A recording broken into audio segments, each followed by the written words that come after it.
Anime fans are no stranger to childhood friends having their heart broken, or just in general love triangles and rom-coms where somebody is just not going to win.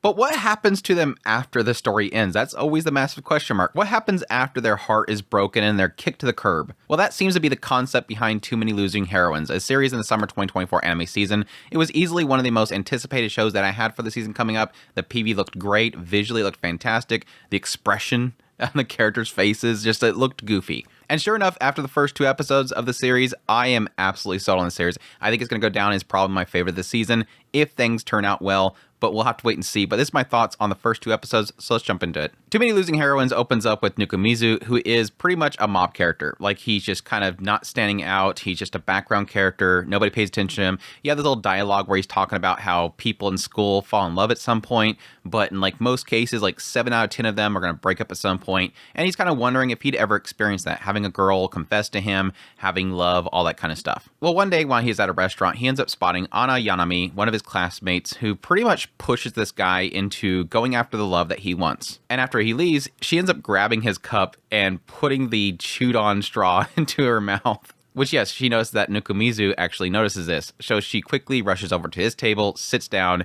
and starts gorging herself on different fries and whatnot, while divulging all of her love life to him. Yes, in fact, the guy that she just pushed to go after somebody is her childhood friend that she really, really liked, but she never told him, and she wanted him to be happy. But yes, she also divulges the fact that she's super jealous and she hates the whole situation and whatnot. Well, Nukumizu ends up stuck with the bill, and so in order to pay him back, Yanami meets him on a daily basis in order to make him a lunch and slowly over time pay off her bill. And unfortunately, during every single one of these lunch sessions where they meet up for her to bring him a lunch, Nukumizu has to hear Yanami complain about the fact that she has to see this guy that she likes now with this other girl and how jealous she is. Well, the heartbreaks don't end there, as Nukumizu ends up getting wrapped up with Yakishio, who is pretty much the school's track star.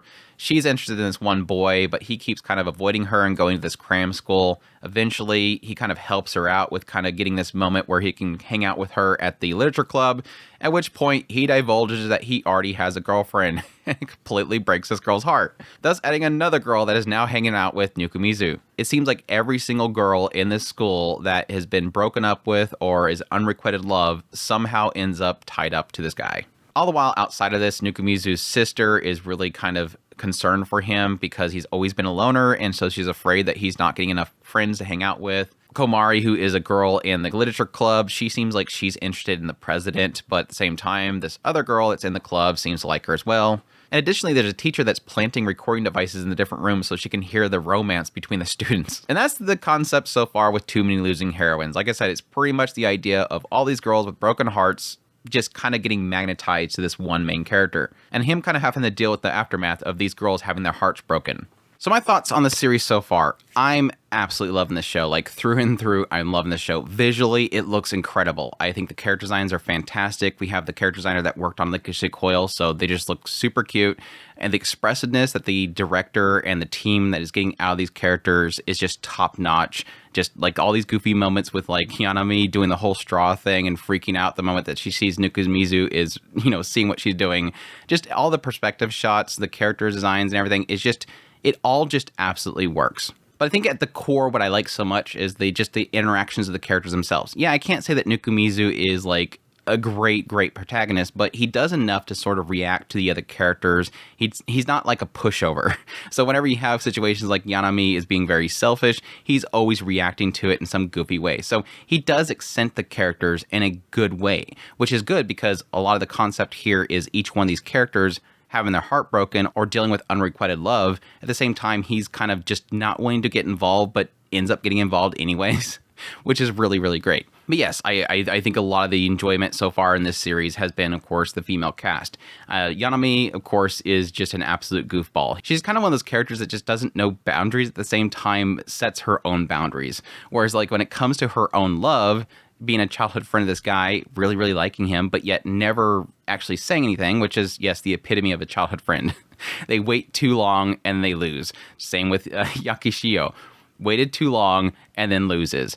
But yeah, even though she has that boundary for herself or her own love interest, she doesn't have any boundaries when it comes to Nukumizu, which is probably going to come to a story beat at some point that people just feel like he's somebody that is easy to unwind with, which is sort of annoying for him because, and I kind of get the same sense as I'm watching the show, my gosh, do you have to keep talking about somebody else in front of him? Like, does he really want to hear all this? It's sort of like that person that you take out and they just constantly complain about somebody else. It's like, okay, I'm here, but I don't really want to hear what you think of somebody else. Is sort of that thing. It's like that reverse effect that Yanami is getting with, of course, you know, the one that she loved, plus the new love interest. She doesn't want to hear their love, but yet she'll divulge it to Nukumizu. It's just goofy stuff. I really do enjoy the encounters between the two of them. Yakishio was kind of a surprise. With episode 2, Yakishio was kind of an interesting character because, again, another unrequited love situation, but again, a situation where she's not saying that she loves this guy. But of course, the problem that comes with her character is that the guy that she liked, he thought that she was too popular and that he would never have a chance with her. So it kind of is that heartbreaking aspect that she could have had it. It's just that she never said anything, and he assumed that he'd never be able to have her.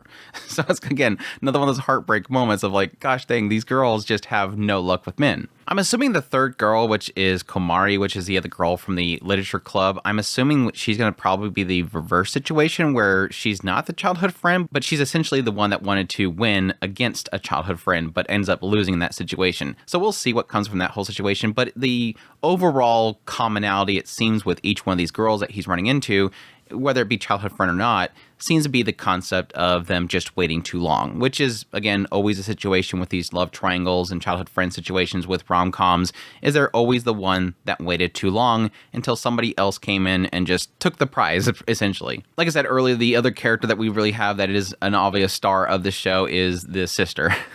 I think the sister scene in the first episode and the second episode were pretty much like the best scenes of the show so far. In the first episode, it's really that case of like, she's just in his room all the time, but he never notices her. But she wanted to like help him out with making him a lunch and everything to get friends because she's so worried about him. And the second episode, it's literally like, she's worried about him not having friends, but he's like, no, I've interacted with like 5 people today. And she's like, I can't believe you're lying to me. It's like this case of like this girl just so badly wants to help out her brother. Her heart breaks so much for him. It's just all around, the cast of the show is just, I love every single one of them. Like there's not a character in this show so far that I just don't enjoy seeing on the screen. And yeah, now we've pretty much indicated that there's a teacher that is putting recording devices throughout the school and keeping track of the love interest around Nukumizu, which I guess is like this whole setup thing, like she's trying to help him out or something like that. It seems kind of weird. It almost makes me wonder if this teacher's going to be like this puppeteer that's working in the background that's somehow getting all these girls to go to him. Or at least she just finds it interesting. She's got some interesting taste. She even managed to actually admit to him that she knows all the stains on the ceiling in the nurse's office because, yes, she's been laid in there. It's got an interesting cast. Even the teachers in this show is an interesting cast. That's all to say that I'm really enjoying this show. It just, everything seems to be working out for it. There is a side of this show that I will admit that's kind of heartbreaking. Like, the whole concept here is to constantly see how these girls have failed, that they didn't get the one they want. But the question mark really is going to come is what goes on from here? Because we've established already with Yanami, we've established with Yakishio, and I'm certain probably with episode 3 we're going to establish with Komari that these girls have failed. But what happens after that? Is it going to turn to a case where they're going to try to win over the man? Because, I mean, whoever they like is just going out with somebody. Is it going to be a case where he's going to help them win the guy back, or is it going to be one of those cases where your life's not over at that point and just enjoy life? It sort of indicated that a little bit with one of the scenes with Yanami and the idea that she's kind of got this restart point, and I'm curious if that will kind of shift, or is it going to turn to a thing where these 3 girls are now going to be going after Nukumizu and one of them has to lose, which is heartbreaking to add to the original heartbreak. I'll be curious to see where it goes from here, but like I said, overall, I'm loving it. The chemistry's fantastic. The characters are fantastic. The art's fantastic. The animation's fantastic. The character designs are fantastic.